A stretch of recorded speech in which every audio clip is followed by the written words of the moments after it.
Welcome to C++ Weekly. I am your host, Jason Turner. I am available for code reviews and on-site training. In this episode, I want to talk about the confusing way that moves can be broken in C++.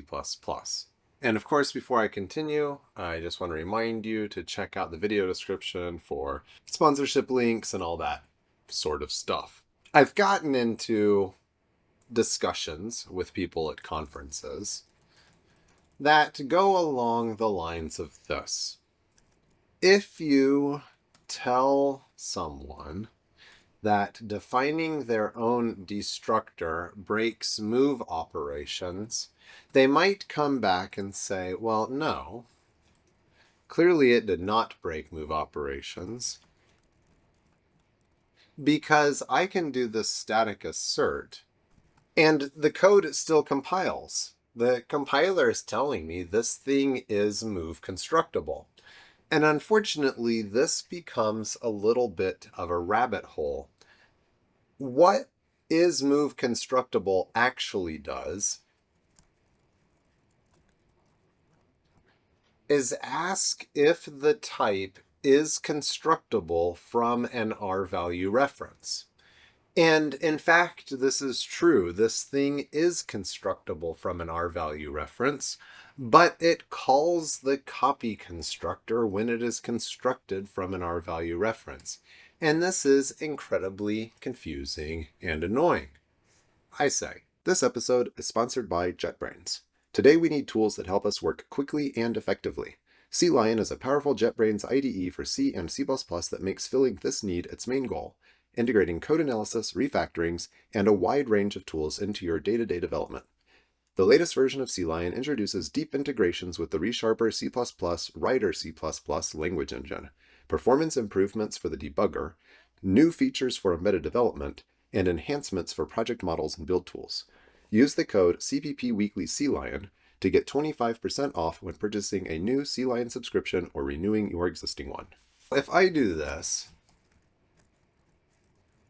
I'm not calling the move constructor, I'm calling the copy constructor.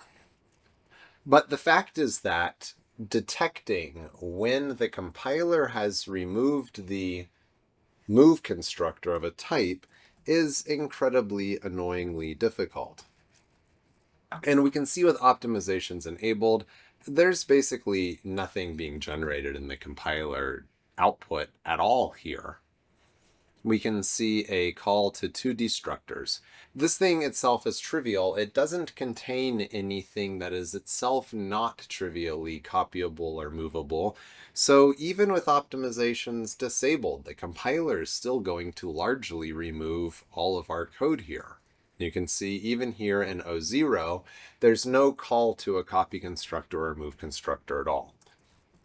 So we're going to stub out a new type. And this thing is going to just have all of its special member functions forward declared. I am intentionally not implementing any of these so that we can look at the code that's actually generated. So in many years of teaching this stuff, this is the best way that I've come up with of actually showing my students what is happening. If this thing has a contained object, then I can see right here, S's copy constructor is called. And in S's copy constructor, it calls contains copy constructor. And that copy constructor is actually happening here on line 24 where this move is. I'm now going to re-enable optimization so that we can get a little bit cleaner look at this.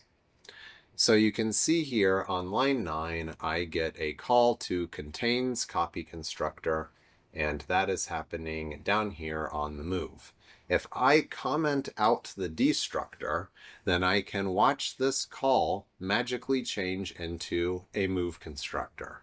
So there you have it. That is the best proof that I can show you for the fact that adding a destructor disables move operations. Now, the standard actually says this, but it's not equivalent to deleting the move constructor like you might have thought. If I did this, then line 25 can't compile because I have explicitly removed the move constructor from the overload set. And so it's going to say, hey, you gave me an R value reference. I've been told to delete the version of this that takes an R value reference, and therefore I'm going to fail to compile, and the static assertions fail to compile. So it hasn't been deleted, it's simply been removed. It's closer in concept to having done this, which also prevents the compiler from creating a move constructor, but does not make it fail to actually compile. So we can see the copy constructors being called here, even though I asked for a move operation. So this is why the rule of 0 and the rule of 5 are so important when you're talking about good, clean, performant C++.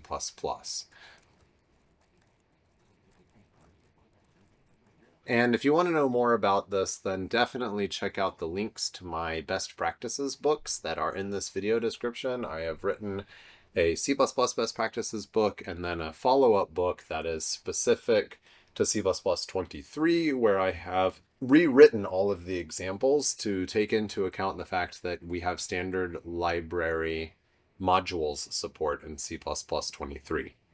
So thank you for watching this episode of C++ Weekly. I hope you enjoyed it. Give it a thumbs up. Be sure to subscribe.